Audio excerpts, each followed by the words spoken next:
mong style bitaw, di kay klaro ba? Unsa mo tong koy? Puro gud dahil gyud kasi mong trabaho no unsa to ka. Pagkisama sa imong mga kauban di kay trabaho ra perminti imong tirahon unsa mo ka nga. Nga animal ni mga trabantiya, nangawala na pud sila oh. Karon nasapon ka. Animal ka, hoy pugi. Nakutsa maka, nagtrabaho ka wala. Luto ko kasi para pinuto ko. Ay nagluto nga, tingluto wala karon nga, tingtrabaho pa man oras. Kapit ang mga naglusi boss, grabe sa ko. Uy, Dili na pwede pugi.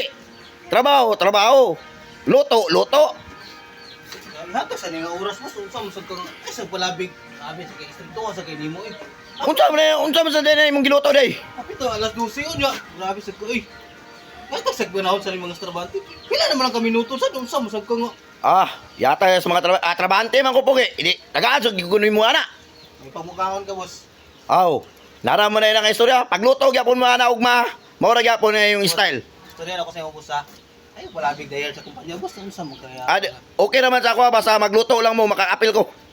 Ano mong style bitaw, di kay klaro ba? Unsa mo tong koy? Puro gud dahil gyud kasi mong trabaho no unsa to ka. Pagkisama sa imong mga kauban di kay trabaho ra perminti imong tirahon unsa mo ka nga.